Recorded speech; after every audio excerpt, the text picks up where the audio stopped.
ಇವತ್ತು ಅಂತಂದರೆ ದಿನಾಂಕ 27/6/2026 ಶನಿವಾರ. ಈ ದಿನದ ದಿನ ಭವಿಷ್ಯ ಹೇಗಿದೆ ಬನ್ನಿ ನಾವು ಈ ವಿಡಿಯೋದಲ್ಲಿ ತಿಳ್ಕೊತಾ ಹೋಗೋಣ. ವಿಡಿಯೋವನ್ನು ಸ್ಟಾರ್ಟ್ ಮಾಡ್ತೀನಿ. ಅದಕ್ಕಿಂತ ಮೊದಲು ನೀವಿನ್ನೂ ನಮ್ಮ ಚಾನಲ್ಗೆ ಸಬ್ಸ್ಕ್ರೈಬ್ ಮಾಡದೇ ಇದ್ರೆ ಈ ಕೂಡಲೇ ಚಾನಲ್ಗೆ ಸಬ್ಸ್ಕ್ರೈಬ್ ಮಾಡ್ಕೊಳ್ಳಿ ಮತ್ತು ಲೈಕ್ ಮಾಡಿ. ಈಗ ನಾವು ಮಾಹಿತಿಯನ್ನು ತಿಳ್ಕೊತಾ ಹೋಗೋಣ. ಹೌದು, ಇವತ್ತು ದಿನಾಂಕ 27/6/2026 ದಿನ ಭವಿಷ್ಯವನ್ನು ಈಗ ನಾವು ತಿಳ್ಕೊತಾ ಹೋಗೋಣ ಬನ್ನಿ. ಸೊ ಮೊದಲಿಗೆ ಮೇಷರಾಶಿಯವರು ಸ್ನೇಹಿತರ ಜೊತೆ ಮಾಡಿದ ಯೋಜನೆ ಕೊನೆಯ ಕ್ಷಣದಲ್ಲಿ ಬದಲಾಗಬಹುದು. ಅದೃಷ್ಟದ ಸಂಖ್ಯೆ 2, ಅದೃಷ್ಟದ ಬಣ್ಣ ಹಳದಿ ಬಣ್ಣ ಆಗಿರುತ್ತೆ. ನಂತರ ವೃಷಭರಾಶಿಯವರು ಆರೋಗ್ಯದ ಕಡೆ ಹೆಚ್ಚು ಗಮನವನ್ನು ಕೊಡಬೇಕಾದ ದಿನ ಆಗಿರುತ್ತೆ. ಅದೃಷ್ಟದ ಸಂಖ್ಯೆ 8, ಅದೃಷ್ಟದ ಬಣ್ಣ ಬಿಳಿ ಬಣ್ಣ ಆಗಿರುತ್ತೆ.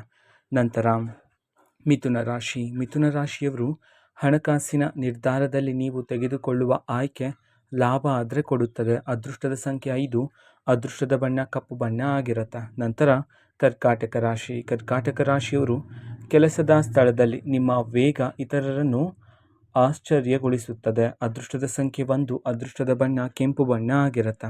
ನಂತರ ಸಿಂಹರಾಶಿಯವರು ಮನೆಯೊಳಗಿನ ಹಳೆಯ ವಿಷಯ ಮತ್ತೆ ಚರ್ಚೆಗೆ ಬರಬಹುದು. ಅದೃಷ್ಟದ ಸಂಖ್ಯೆ 7, ಅದೃಷ್ಟದ ಬಣ್ಣ ಹಸಿರು ಬಣ್ಣ ಆಗಿರುತ್ತೆ.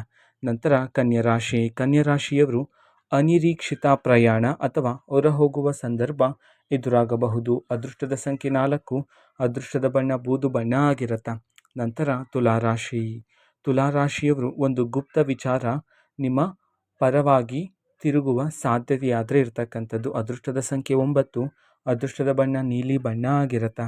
ನಂತರ ವೃಶ್ಚಿಕ ರಾಶಿಯವರು ಹೊಸ ವ್ಯಕ್ತಿಯ ಪರಿಚಯದಿಂದ ಉಪಯೋಗವಾಗುವ ಸಂಪರ್ಕ ಸಿಗುತ್ತದೆ. ಅದೃಷ್ಟದ ಸಂಖ್ಯೆ 3, ಅದೃಷ್ಟದ ಬಣ್ಣ ಗುಲಾಬಿ ಬಣ್ಣ ಆಗಿರುತ್ತೆ. ನಂತರ ಧನುರಾಶಿಯವರು ಆನ್ಲೈನ್ ಮೂಲಕ ಬಂದ ಮಾಹಿತಿ ನಿಮ್ಮ ಪ್ಲ್ಯಾನನ್ನು ಬದಲಾಯಿಸಬಹುದು. ಅದೃಷ್ಟದ ಸಂಖ್ಯೆ 6, ಅದೃಷ್ಟದ ಬಣ್ಣ ಕಂದು ಬಣ್ಣ ಆಗಿರುತ್ತೆ. ನಂತರ ಮಕರ ರಾಶಿಯವರು ಮನಸ್ಸಿನಲ್ಲಿ ಇದ್ದ ಗೊಂದಲ ನಿಧಾನವಾಗಿ ಕಡಿಮೆಯಾಗುತ್ತದೆ. ಅದೃಷ್ಟದ ಸಂಖ್ಯೆ 2, ಅದೃಷ್ಟದ ಬಣ್ಣ ನೇರಳೆ ಬಣ್ಣ ಆಗಿರುತ್ತೆ. ನಂತರ ಕುಂಭರಾಶಿಯವರು ಹಿರಿಯರ ಜೊತೆ ನಡೆದ ಮಾತುಕತೆ ನಿಮ್ಮ ಪಾಲಿಗೆ ತಿರುಗಬಹುದು. ಅದೃಷ್ಟದ ಸಂಖ್ಯೆ 8, ಅದೃಷ್ಟದ ಬಣ್ಣ ತಿಳಿ ನೀಲಿ ಬಣ್ಣ ಆಗಿರುತ್ತೆ. ನಂತರ ಮೀನರಾಶಿಯವರು ಸಂಬಂಧದಲ್ಲಿ ನೀವು ತೆಗೆದುಕೊಳ್ಳುವ ತಾಳ್ಮೆಯ ನಡೆ ಒಳ್ಳೆಯ ಫಲ ಆದರೆ ನೀಡುತ್ತದೆ. ಅದೃಷ್ಟದ ಸಂಖ್ಯೆ 5, ಅದೃಷ್ಟದ ಬಣ್ಣ ಹಳದಿ ಬಣ್ಣ ಆಗಿರುತ್ತೆ. ಇದು ಈ ದಿನದ ದಿನ ಭವಿಷ್ಯ ಆಗಿರುತ್ತೆ. ಮಾಹಿತಿ ಇಷ್ಟ ಆಗಿದ್ರೆ ನಿಮ್ಮ ಫ್ರೆಂಡ್ಸ್ ಆ್ಯಂಡ್ ಫ್ಯಾಮಿಲಿ ಮೆಂಬರ್ಸ್ಗೂ ಸಹ ವಿಡಿಯೋವನ್ನು ಶೇರ್ ಮಾಡಿ. ಜೊತೆಗೆ ಚಾನೆಲ್ಗೆ ಸಬ್ಸ್ಕ್ರೈಬ್ ಮಾಡಿಕೊಂಡು ಸಪೋರ್ಟ್ ಮಾಡಿ. So thank you, bye.